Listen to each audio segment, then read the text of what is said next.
All right, welcome back to Scenes and Steins. Season Steins, yes. Scenes and Steins. I can't. Why can't I say it? I don't know, but you picked it. Scenes and Steins. Scenes and Steins. That's what we decided to go with. So next episode, I'm hoping to have some actual steins in which we would be drinking our beers out of. We're still going to show you what we're drinking, and we're still going to be reviewing that. And that's all going to stay the same, but the name we have chosen, Scenes and Steins. One more time. Scenes and Steins. All right. The movie we're doing today, it's Creep from 2014. It stars Mark Duplass as Joseph and Patrick Bryce as Arian. Also the director. Also the writer and director of the film. He plays a major part in this movie as well. Today we're drinking the Firestone Walker's 805 Cervezas. I don't know why, but I've been on a Mexican lager kick recently. Maybe because it's getting warmer. It's a lot more refreshing than most other beers. This review will be biased because we have limes in there too, even though it's brewed with lime. It's brewed with lime. Throw in an extra lime. Gives it that extra kick, I think. I feel it. That's why I'm so eccentric right now. Are you already in your third one? Yeah. Oh, 1, damn. 2, 3. Yeah, 1, 2, 3. Oh, okay. I bet you forgot to count. I was like, damn, how many does he drink now? Anyways, thoughts? I'm not a fan of found footage movies. Like just off the bat, I know we grew up with like Blair Witch, way back when. Mm-hmm. That one, We were children. That one threw us off because it started the whole like based on true events thing. This one didn't BS you off the bat. Didn't try to claim that. But you know what you're getting with found footage movies. You're just going off of someone, and in this case it was the actor / director. You know, kind of having the camera, so it was kind of funny. Funny looking up info on this one because he was like, "Oh yeah, he directed the movie." Like, well, yeah, he was holding the camera, so of course the actor was the director. But it was his debut film. It was his debut film, and I liked it. I actually haven't seen too many found footage films. I can't even remember the Blair Witch Project, if I'm gonna be honest with you. So I guess this would be my second exposure and the most recent one. This will be my fourth. All right. But I liked it. I like the camera work. I like the point of views. Mark Duplass as Joseph was fucking amazing. Just because I know him as a comedic actor, my only exposure to him was through The League, and I thought The League was phenomenal. It's a TV show. I'm only making that face because I haven't seen it. You never seen The League? It's pretty funny. It's about a bunch of friends who do fantasy football. Okay, so Yeah. far cry from this movie. Oh yeah, definitely. I will say the acting was pretty good because I had to like start texting on my phone and I was probably like annoying. I'm like, hey, you're supposed to be reviewing, but I was like getting a lot of like that second hand like, oh fuck, this is really weird. Let me just fucking text right now because this seems to making me really fuck. There was a lot of those moments. So if you like that, and that's why I really liked it. I really liked it because it did make you feel uncomfortable. The way that Joseph would stare down at the camera, you can feel it. You can feel him looking right at you. I know in the first episode he was talking about Nicole Kidman's eyes a lot. This, like, you saw into his eyes and you saw the sincerity, or at least what you thought was sincere. I'm not going into spoilers yet, but like you can feel him staring right at you, and you do get that second hand discomfort from him staring at you, which I thought was really good because I didn't pull out my phone and start texting out of necessity. I just had to reply to some messages. But much better than me. No, but yeah, that and then also Aaron's he conveyed a lot of the discomfort pretty well. There were, I think, even early in the movie, you don't see his face a lot, obviously, when the camera's not turned to him because he's holding it in these found footage movies, but you can still sense, just like in his voice, the discomfort. So that was pretty good acting on that part. And when you did see him on camera, you could see he was just kind of like going with the flow. With Joseph, just to like be amicable, and you know, it was kind of like a survival instinct for him. I felt like in the very beginning. Oh yeah, that's right. That's like the three. I know when people talk about survival instincts, they always talk about like freeze and fight. But there's a third one called fawn, which is just kind of like you kind of like. I don't know. Shoot, I should remember this.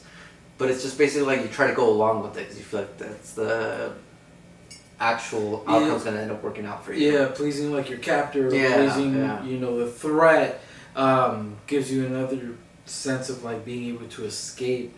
And Aaron or Patrick Bryce was trying to do that. Like there was a point in the film. Mean, we might as well get into spoilers now because there's not a whole lot to talk about in terms of like.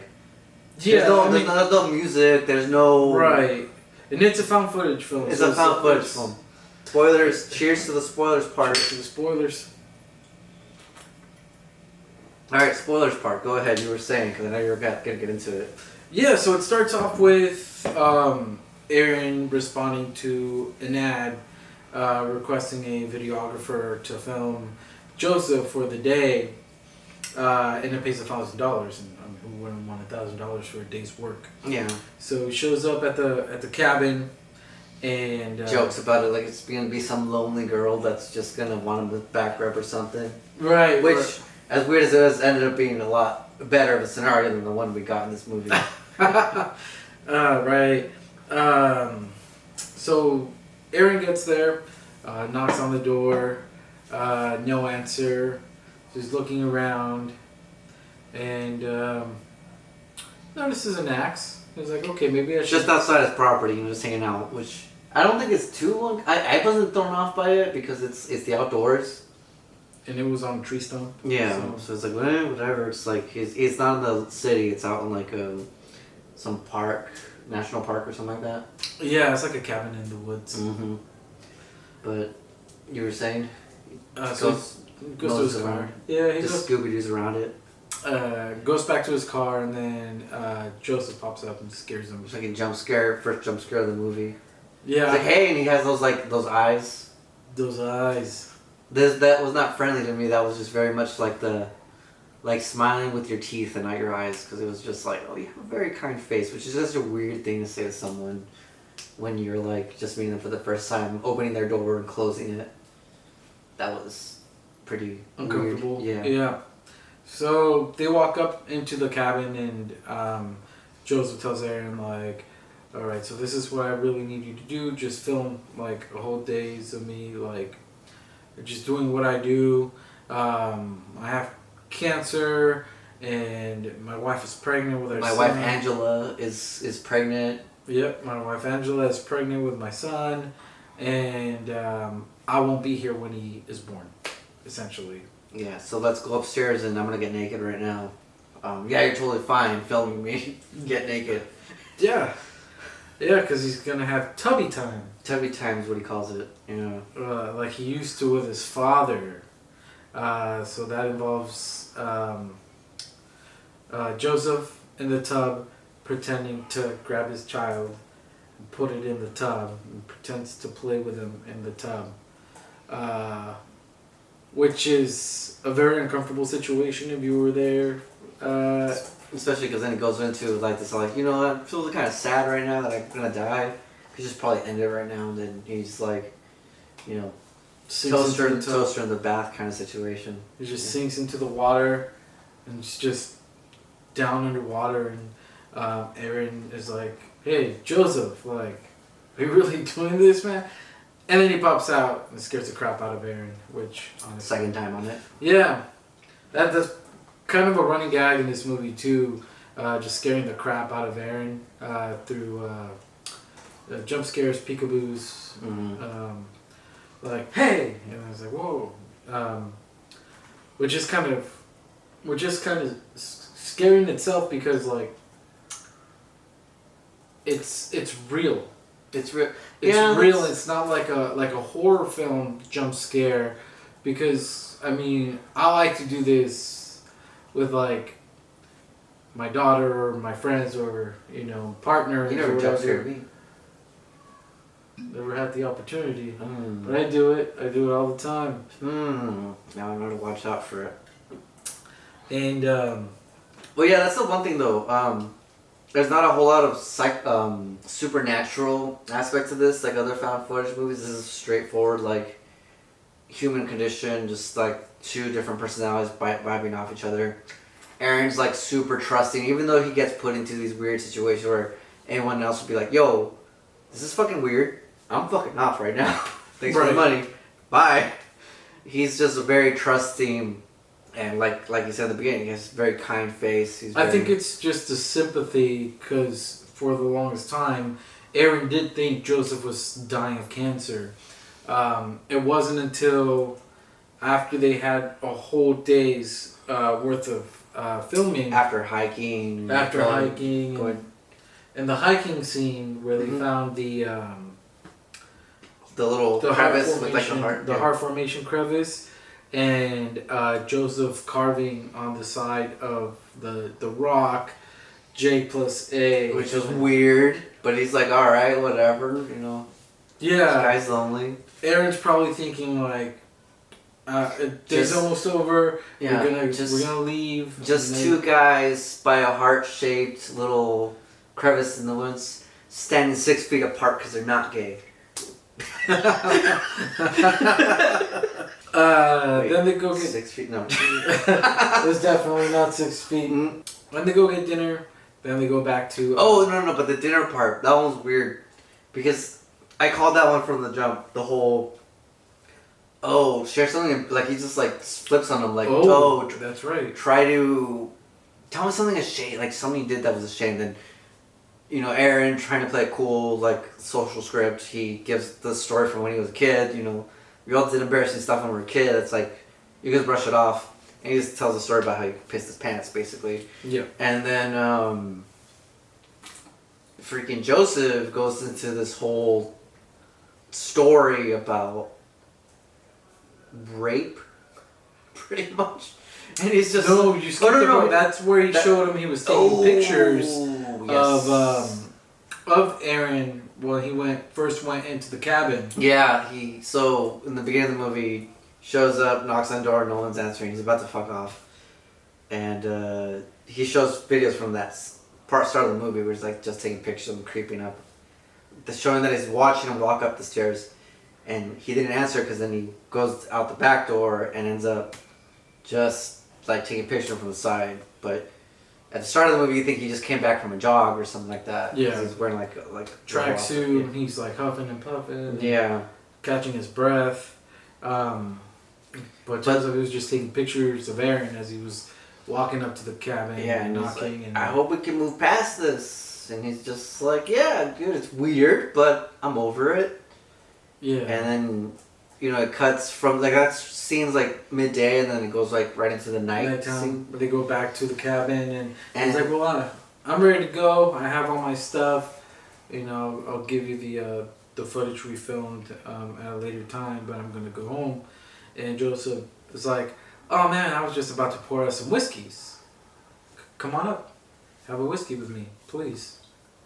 Please have a drink with me. He gets pretty uncomfortable. So he feels pressured, and it's like the survival instinct of just like, I'm out, versus like not trying to offend your host even though he's being freaking unhinged, overrides Aaron, and he ends up having this drink, and you can see he's already like kind of getting like manipulated, because then that's when he ends up going immediately into that rape story about how he raped. And when they're drinking, you see Aaron taking a drink of his whiskey and Joseph just pretending. Yeah, because like they have like if you're paying attention, you see that he poured him out all this drink. Aaron's the only one drinking it. Joseph just leaves it pretty much untouched. Like if you see him like kind of the background, he's still kind of full. So he goes to the story about rape, and he talks about like Angela, like trigger like, warning. Yeah, trigger warning. I'm not going to describe the actual like the rape itself, because the way Joseph tells it, it's like, oh, she actually wanted this to happen, kind of thing. which weird. But then he immediately goes into like telling Aaron you can't leave because you're already too drunk. You're gonna register this. Like he already knows the percentage of that he's gonna hit, and he's gonna say like, oh, if you leave now, you have to like kind of stay, which is a very unsettling thing to tell someone after you just got done telling them how you do not respect consent. Right. So Aaron does the Chad move and ends up putting Benadryl in this guy's drink, and he pours him out a lot more like this compared to like just like a shot. Yeah, it looks like a double or even a triple of whiskey and goes bottoms up. Yeah. I'm like, all right. Yeah, and that was pretty smart on him, but he fumbles it because he goes for his. I was expecting to have car keys because Joseph ends up like knocking out. Mm-hmm. And he goes into his pocket and keep thinking like, okay, he's gonna find his keys, but he gets his phone and he talks to Angela. Angela ends up saying that she's like his sister and not the wife. And says you just need to get out. You're gonna be okay. Just send me your address where you're at. But you need to get out of the house right now. And he's just like, Aaron's just tripping out. Like, what the hell did I just get myself into? And she does not really provide many answers. Right. So like my brother's got problems. My brother's got issues. All I can tell you is that if you leave, you'll be fine. But you need to leave right now. And then he goes outside and Joseph's already like up. Yeah, you can't see him. He wasn't where he was supposed to be sleeping. And where'd he go? He ran down the stairs. No. He ends up jump scaring again. Yeah, he jump scares Aaron again. And he's telling him like, bro, I'm sorry, you know. I'm scared. And then Aaron's just like, yo, jig's up. I know. Talk to Angela. Right. Just give me back the keys and we're good. That's what he freaked out about. And he just like fucking books it. Yeah, he runs down the stairs and grabs this wolf's mask. Yo, yeah, we didn't talk about the wolf's mask. He keeps talking about it like Peach Fuzz. He comes up with this whole elaborate backstory about how his dad used to put on this like furry mask of just like, think of the most like Halloween Spirit Halloween like wolf mask. Yeah. And he just comes up with like, oh, it's actually like a friendly thing. Right. And he's just like propped up against the exit of the door. Not only that, but he also used that mask during the rape that he described. Yes, he talked about the rape earlier. And then also actually when he was talking about Peach Fuzz, he started like groping himself when he was like knocked out. Yeah, so there's definitely something there. Yeah. So Aaron just kind of fought his way out. And yeah, this is like the first fake out of the movie. Yeah, because it's like you think like, oh shit, like he's dead now. Yeah, something happened to Aaron because the camera just goes crazy, gets staticky, and then it goes back to a shot of Aaron. It was like, so that's what happened. Just documenting this. Probably not gonna see him ever again.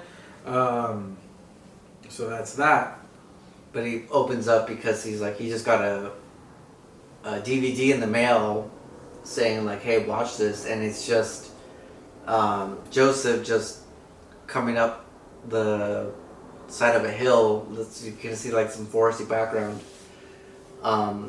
With him just out with a shovel just digging a hole.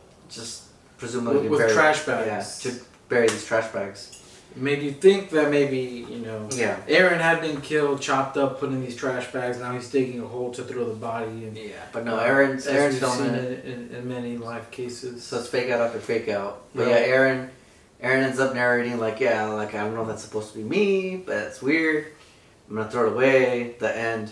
Mm-hmm. And then it cuts back to like it doesn't say how much time later, but where he ends up like seeing. Like the guy like apologized. He gives him like a package with like 3 items in it. Oh right, there was a big package that came in the mail. It was a DVD and a knife. Yeah. And he was like, "What the hell's the knife for?" He puts the DVD in the player, and he said like, oh, so you obviously saw the DVD because you're watching it now, and you saw the knife, but you probably didn't find the third item, so pause it so you can find it. So he paused it, looked through, he found a stuffed wolf, and he tells him that during one of the jump scares, he saw how ready he was to fight or to kill, and he should harness that and to bring it out, and he should take the knife that was in there and take the stuffed wolf and just cut it open because there's a prize in there.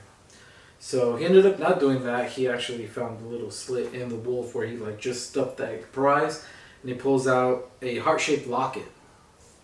In that heart-shaped locket was a picture of Aaron and a picture of Joseph. Mm-hmm. I thought he was gonna find his car keys because I did too. Yeah, I did too. I thought he was gonna find his car keys. He couldn't find his car keys like earlier in the movie, and thought that's what was gonna come out of that. Yeah. But then after that, it cuts to him just recording himself sleeping because he calls the cops, and the cops are no fucking help, because if you've ever been in the stalking situation, which I've been in too now, it's weird. It's been too. But yeah, they're no fucking help because he only knows his first name, and he has no other information because that house that he was at, the cabin was a rental. It was a rental. He has no like identifying information. But the fact that like if you're ever in a stalking situation, don't expect the fucking cops to help. All right, just record as much as you can, document everything, because they're gonna be no help. That's like the most realistic thing about this movie is that they are no fucking help. They're good for just fodder and support, but good luck getting them out there to file that report. Which you okay, buddy? No, I got a lot of issues with that. I'm dealing with it in court right now. But anyways, Aaron, he like has that moment with the cops. Says like, "Good fucking help. I'm pretty sure I'm gonna be sleeping well tonight." And sure enough, like that night, he hears a knock or something at the door.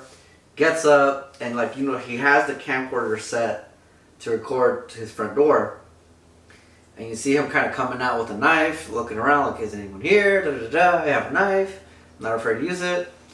And you see Joseph just kind of standing there, menacingly at the door. Looking through the glass. Yeah. Watching him. And then as soon as like Aaron kind of like presumably makes the turn, he just kind of like shrinks down.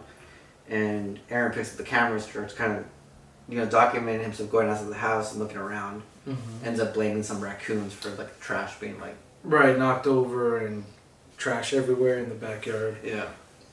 And that was the end of that part. Then that's when it goes back to Joseph, pretty much telling him like I understand if you throw away the first DVD, but throw away the locket, the amount of work that I put into it, this, that, and the other. And he was like asking him to meet him at a public place, at a park, mm-hmm.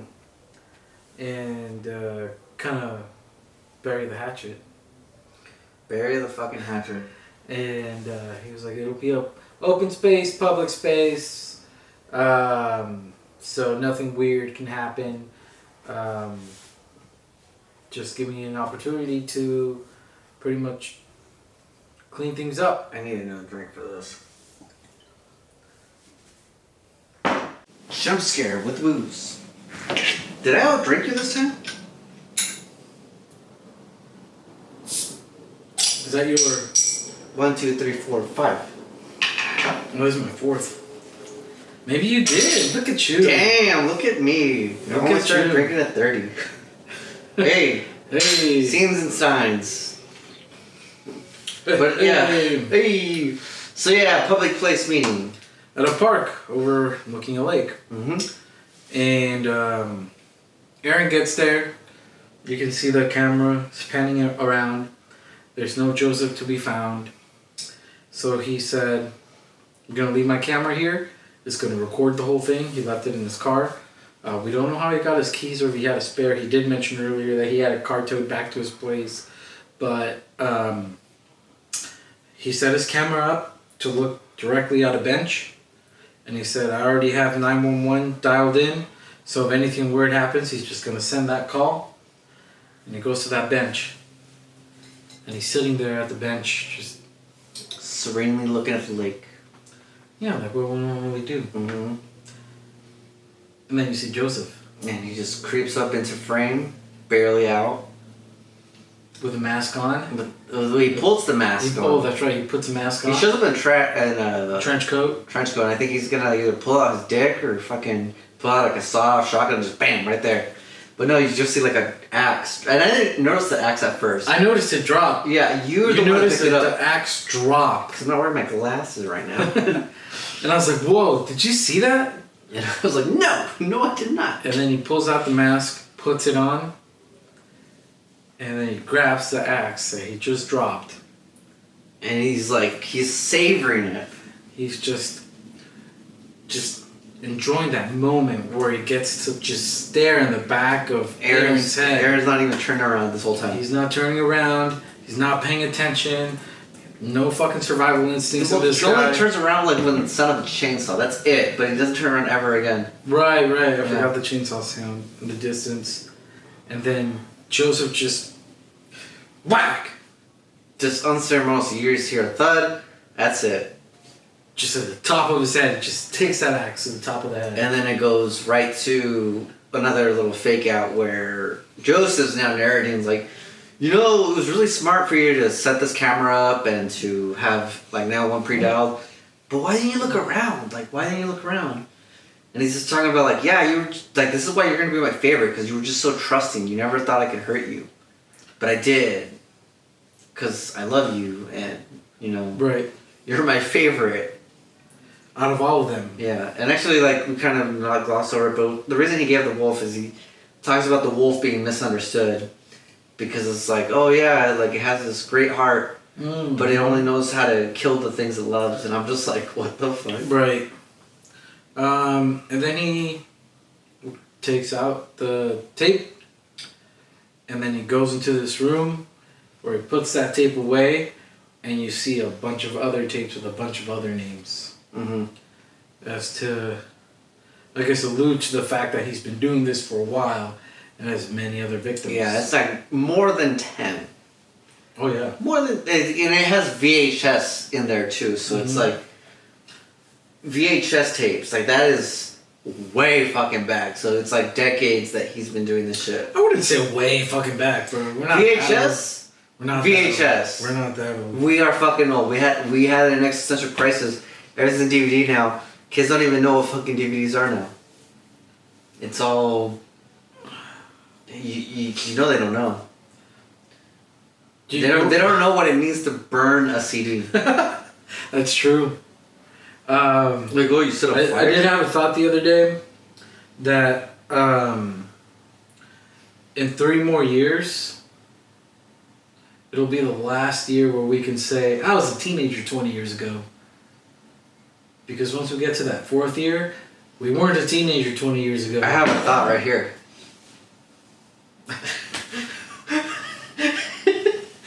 That's what I feel. Oh shit. But anyway, back to this movie. Last jump scare. He goes back to narrating. Goes back to watching the video.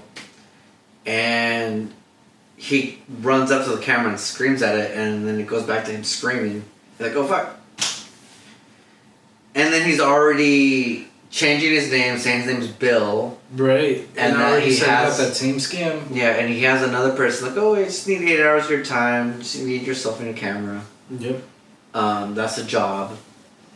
And like I said, it goes to that scene where he's just putting that DVD in. And it sets up, while we were trying to watch this movie, there was like 2 other ones. So there's 2 other Creep movies after this. So there's a Creep 2, and then there's a TV show. It's got 2 seasons, and the 3rd season was already greenlit. Is this a series? Yeah. I don't know, what platform for the viewers? It's on Shudder. Shudder. Okay, yeah, so the horror. If you're into horror, Shudder is actually a pretty good streaming platform. I love Shudder. I have to pick it up again to watch more horror movies. Because I feel like there's a lot of like political commentary on those, and we need to watch some of these horror movies. Classic ones. Some of these, we need to do some of these movies for the channel. Hellraiser. Janis Joplin. Hellraiser. Blank Space. Taylor Swift. What? Anyways, yeah, it was fun. Okay, but it was a fun movie. It was a fun movie. I was anxious, so it was probably good. It got its point across. And I thought that's why it was a good movie, because it did its job at making me feel things. Because I also got that secondhand, like, embarrassment. But you were replying. You were replying out of necessity. I was replying just to get my eyes off the screen because it was fucking weird. So it was good on that mark. But I'm not a big fan of like found footage movies. This was. I feel like they're usually just a one-off. So if we're getting back into thoughts and reviews, I have to be biased. I can't give anything this like found footage movie more than a 6 out of 10. 6 out of 10? Yeah, because it's just like I can only see them the one time. I get that. Yeah, there is no replay value for this. I guess I'll also give it a 6. I enjoyed it this first time go. To watch it again, I wouldn't. I just wouldn't see the point of seeing it again. Yeah, I mean, unless this is your genre, you love found footage movies. This is one of them. Yeah, It's the one I remember is like that I would want to watch again. That I watched like 10 years ago. Actually, it was like Amber Alert. I think it's the one with Halle Berry. Never seen that one. It's the one where like she's a 911 operator that like takes a call, and like it's like she's trying to find an abductee victim. I'm guessing a child, hence the Amber Alert. I think they were like 19 or whatever. Well, I don't know. It's a good. That one still sticks with me. I don't think this one will. Maybe it will. I don't know. It hasn't been 10 years yet. But fuck me. When you're almost 50.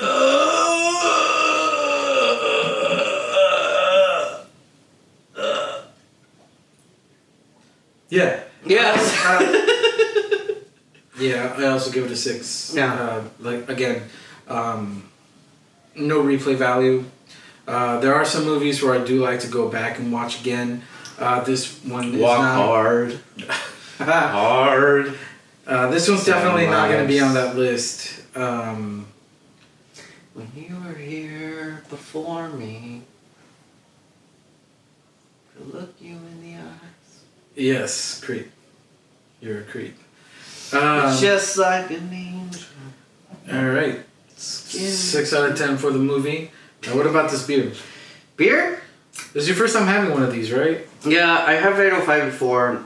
The cerveza, it doesn't taste too much different because these last two I haven't had with the lime.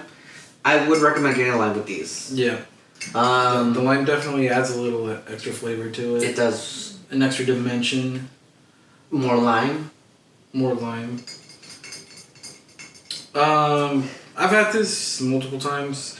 My sister absolutely loves 805s. That's where I have them mostly. Is whenever I'm at my sister's house or she brings them over to my mom's house. I typically don't pick up 805s. I'm not a big American Blonde ale I love blondes. Yeah.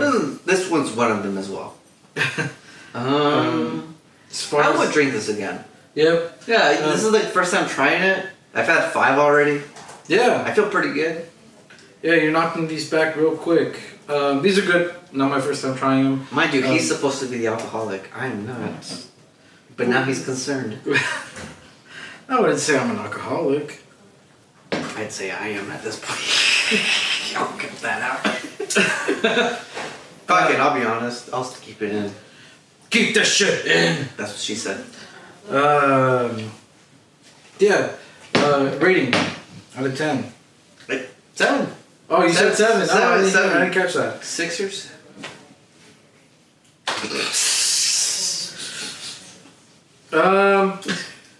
I'll give it a 7 as well. Why not?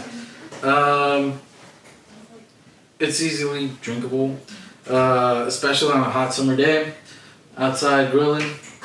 It goes up to an 8 with lime.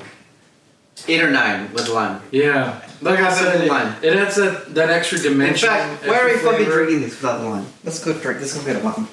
Bring me a fresh one with the lime. I will not bring you a fresh one of lime, but I will just bring you the lime.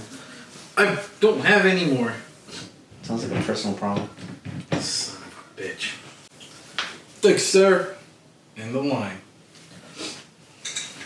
Yeah, without a lime, they're just the same. But if you add the lime, it goes up. Definitely need that lime Yeah. for that extra kick of flavor. Extra 2 points on our system. There you go. Cheers.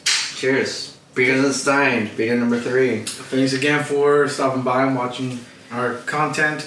I know it's not the greatest, but we have fun doing it. It's amazing, actually. Hopefully you have fun watching.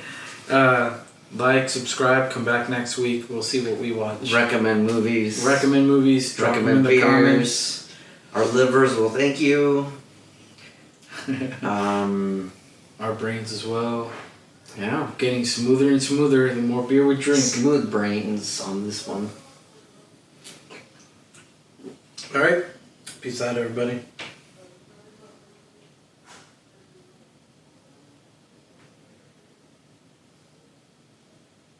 Bye.